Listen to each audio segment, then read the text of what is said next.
और रहस्यमयी निमोनिया जो चीन में फैला है, उसमें क्या अंतर बता पाएंगे? देखिए, निमोनिया जो है सिंपल पसली का चलना बोलते हैं, जैसे बच्चों में पसली चलने लगती है, उसको निमोनिया बोलते हैं। उस निमोनिया के 2 कारण हो सकते हैं, एक तो बैक्टीरियल इन्फेक्शन होता है या वायरल इन्फेक्शन होता है।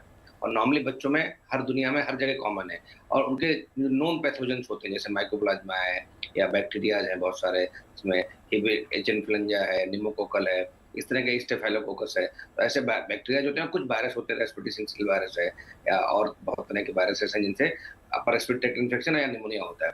बट इस निमोनिया को रहस्यमय निमोनिया इसलिए कहा जा रहा है बिकॉज़ जो चाइना का नेशनल हेल्थ कमीशन है, उसने 13 नवंबर को एक प्रेस कॉन्फ्रेंस में बताया कि बहुत सारे बच्चे भर्ती हो रहे हैं, हॉस्पिटलाइज़ हो रहे हैं, उधर ये नंबर बहुत इंक्रीज़ हो रहा है और उसका कॉज़ उनको अभी तक आइडेंटिफाई नहीं हो पाया। कहीं तो उस समय से उसके बाद एक प्रोमेड नाम की संस्था है, मैगज़ीन है, जिसने यूएस बेस्ड, जिसने डब्ल्यूएचओ को रिपोर्ट किया या बाकी लोगों को रिपोर्ट किया कि यहाँ पे अनडायग्नोज्ड निमोनिया हो रही है चिल्ड्रन, मतलब इस निमोनिया के कारण के बारे में नहीं पता लग रहा है, इसलिए इसको हम सब ने बोला कि ये रहस्यमयी है और अभी तक भी पूरी तरह से इस पर रिपोर्ट क्लियर नहीं है। जी।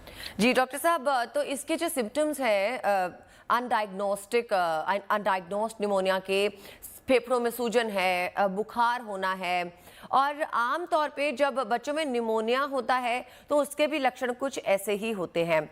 तो किस तरह से वैसे तो भारत में अभी तक ये बीमारी नहीं आई है, लेकिन डब्ल्यूएचओ ने ये एडवाइजरी जारी कर दी है कि अब सतर्क रहने की नौबत आ गई है। तो किन लक्षणों पे नजर रखें कि अस्पताल या डॉक्टर से सही वक्त पर संपर्क साधा जाए?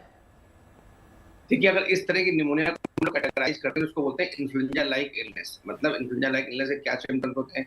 खाँसी है, जुकाम है, बुखार है, गले में दर्द है, रनिंग नोज़ है, चेस्ट में पेन हो रहा है, ब्रीथिंग डिफिकल्टी हो रही है, मतलब साँस में तकलीफ हो रही है या साँस तेज़ चल रही है। तो ये नॉर्मल जो है ये सिम्पटम किसी भी एलर्टाई के हो सकते हैं, लोअर रेस्पिरेटरी इन्फेक्शन को रखते हैं। जैसे आपने कहा है कि डब्ल्यूएचओ ने आगाह किया है कि इस तरह के लक्षण आए तो आपको तुरंत डॉक्टर को दिखाना है, सेल्फ मेडिकेशन नहीं करना है, घर में और घर के आस-पास ऑफिस में सफाई रखनी है, स्वच्छता रखनी है, सोशल डिस्टेंसिंग का पालन करना है। अगर आपको सिम्पटम्स हैं, किसी को भी सिम्पटम्स लग रहे हैं, उसको मास्क लगाना है, हैंड हाइजीन का अच्छे से फॉलो करना है, नाक, मुँह, कान आपको नहीं छूना है, रेस्पिरेटरी हाइजीन मतलब खाँसते-छींकते समय आपको टिश्यू पेपर या रुमाल या कोहनी का यूज़ करना है और घर में अगर आपको ऐसे सिम्पटम्स हैं, तो घर में आपको आइसोलेट होना है। तो ये बहुत सारी चीज़ें एडवाइज़री जारी हो चुकी हैं और सारे देशों को अलर्ट किया गया है कि अगर ऐसे कोई सिम्पटम्स आ रहे हैं, ऐसा कोई आउटब्रेक हो रहा है आपके, उस पे नज़र रखें। बट एक अच्छी बात ये है कि अभी तक ये आउटब्रेक ऐसा नहीं है, या ऐसा लग रहा हो कि पैंडेमिक या एपिडेमिक बन सकता है बिकॉज़ मोस्ट प्रोबेबली जो पॉजिटिव एजेंट लग रहे हैं वहाँ पे, वो इन्फ्लुएंजा है,